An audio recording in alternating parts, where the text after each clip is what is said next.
আজকে আমার মুরগিগুলোকে ছেড়ে দিলাম খাঁচা থেকে। দেখতে পাচ্ছেন যে বেশ কিছু মুরগি খাঁচার ভিতরে এখনও আছে এবং তারা পর্যায়ক্রমে বের হচ্ছে। তো আসলে প্রথম তাদেরকে ছাড়লাম, এজন্য তারা কিছুটা ভয় পাচ্ছে। এই যে দেখতে পাচ্ছেন, এগুলো তো অলরেডি কিন্তু তারা এখানে ভয় পাচ্ছে, আসলে তারা কোথায় এলো এটাই ভাবছে। তো আসলে খাঁচাতে তাদেরকে রাখার সময় শেষ হয়ে গেছে, তাদের ব্রুডিং কমপ্লিট হয়ে গেছে। তো এখন আসলে আমার বেশ কিছু আরও বাচ্চা এখন ফুটেছে, তো তাদেরকে এখন আবার খাঁচাতে ভরতে হবে। তো সে কথা ভেবে আসলে আমি তাদেরকে খাঁচা থেকে ছেড়ে দিলাম, যে তারা হয়তো প্রাকৃতিকভাবে তারা চরবে, ভালো থাকবে। এছাড়া আমার খাঁচাটিও এই মুহূর্তে দরকার। দেখতে পাচ্ছেন তারা তাদের খুনসুটি নিয়ে ব্যস্ত। আসলে তারা প্রাকৃতিকভাবে আসলে থাকতে ভালোবাসে, এটাই হচ্ছে আসলে মূল কথা। এটা আমি ভালোভাবে জানি যে দেশি মুরগি কিন্তু আসলে প্রাকৃতিকভাবে আসলে তারা থাকতে ভালোবাসে। তো যেহেতু তাদের ব্রুডিং টাইম ছিল, তাই বাধ্যগত তাদেরকে খাঁচায় রাখতে হয়েছিল, সেটা বিষয় না। তো এখন আমি তাদেরকে উন্মুক্ত করে দিয়েছি। এখন তারা দেখতে পাচ্ছেন যে তারা খাঁচা থেকে অলরেডি কিন্তু নামছে। তারা পর্যায়ক্রমে, যেহেতু এটা তাদের ফার্স্ট টাইম, তারা অনেক ভয় পাচ্ছে। তো এই মুহূর্তে আসলে খাঁচায় মুরগি পালার মাঝে কিন্তু সেরকম কোনো আনন্দ নেই, কিন্তু তারা যে বের হয়ে খাচ্ছে সেই দৃশ্যগুলো দেখে কিন্তু আসলে খুব ভালো লাগছে। তো আপনারা যারা এটা পালন করবেন তারা হয়তো বুঝতে পারবেন এটা অনুভূতিটা আসলে কী। তো ভয়ও লাগছে, যেহেতু চারিদিকে ব্লাড ফ্লো। তো যেহেতু ব্লাড ফ্লুর ভ্যাকসিনটা তাদের করতে পারেনি, কারণ একটা ভ্যাকসিনের দাম হচ্ছে ২,৫০০ টাকার বেশি, ২৬০০-২৭০০ টাকা পর্যন্ত নিয়ে থাকে। তো সেক্ষেত্রে কিন্তু আসলে আমি তাদের ব্লাড ফ্লুর যে ভ্যাকসিন সেটা দিতে পারিনি।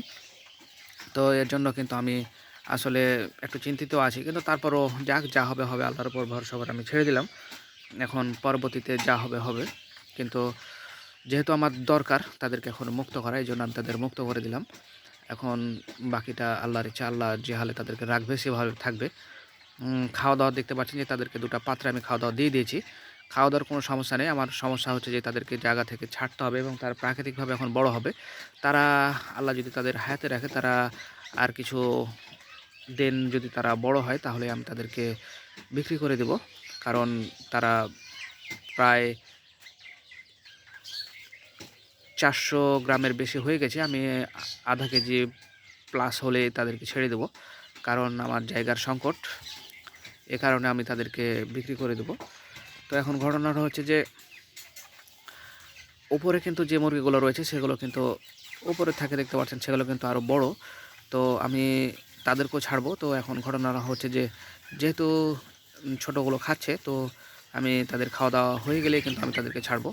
এটাই হচ্ছে আসলে মূল কথা। তো দেখেন তারা কিন্তু আসলে ভয় পাচ্ছে, যে যেহেতু প্রথমবার তাদেরকে আসলে ছাড়লাম।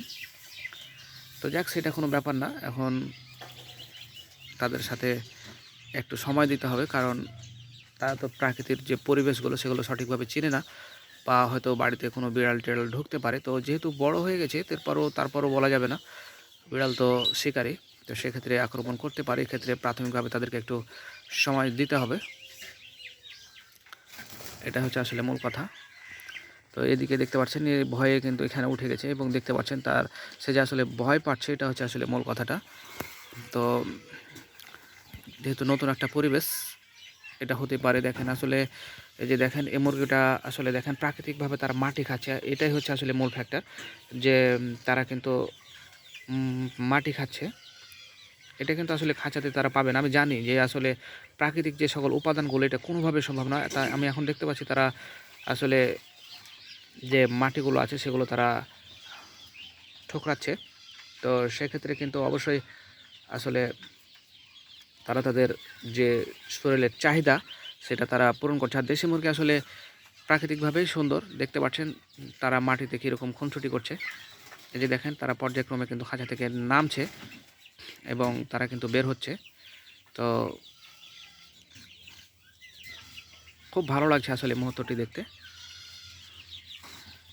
এখনও বেশ কিছু খাঁচার ভিতরে আছে, তো তারাও বের হবে। তো ভাবলাম যে দৃশ্যটি আপনাদের সাথে শেয়ার করি। তো ভালো থাকবেন, দেখা হবে পরবর্তীতে। আল্লাহ হাফেজ।